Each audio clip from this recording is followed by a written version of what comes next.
Jose Antonio Azpiazuk liburuaren aurkezpenean azaldu duenez, 1587ko udako beroekin sartu zen Oñatin Izurritea, herriak gaixotasun beltza deitu zuena.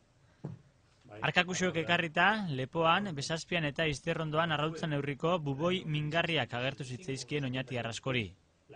Jasa ezinezko minak sortzen zituen. Baita ere, sukar ikaragarriak eta sukarren ondoren jentia iaia erotuta gelditzen zen. Atzotan hiltzen ziren 2-3 egunetara erabat erotuta. Izurrite lazgarri honek hankaz gora jarri zuen Oñati guztia. Etzen gutxiagorako izan, biztanleriaren laurdena galdu zuen herriak, 5.000 lagunetik 1.300 bat. Izurritea oso kutsagarria zen eta gaixoak urrun izaten saiatzen ziren baita haien inguruko zein senideak ere. Beldurra zabaldu zen herrian, aberatxek herrigunetik kanpoko euren baserrietara ihes egiten zuten, baina gainerako herritarrek han gelditu behar izaten zuten, ez baitzituzten beste inon onartzen.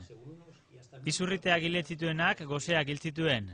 Garia soroetan usteltzen zen. Abereak nagusirik gabe zebiltzan eta Gasteiztik zetorren garibidea ere itxi egin zuten, kutsaduraren beldur. Izurritea egindako bekatuengatik jainkoak ezarritako zigorra zela uste izan zuten garaikoek, eta munduaren bukaera, apokalipsia bertan zegoela sinistere iritsi ziren. Ure izan zen Oñatik inoiz jasan duen pasadizo lazgarriena, eta orduan gertatu zena zehatzago ezagutzeko aukera dugu orain Jose Antonio Azpiazuren lanari esker.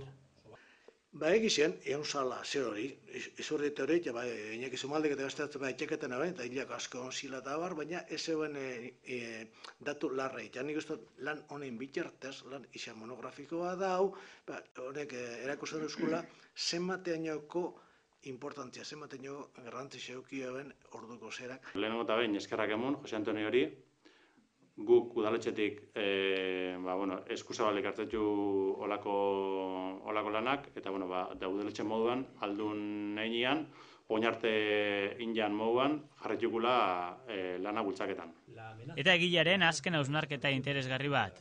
Merezi du garai bateko benetako krisiak nolakoak izan ziren kontuan hartzea. Zorigaizteko izurrite hau, gaurko krisia beste perspektiba batez, begiratzeko gonbidapena bezala da.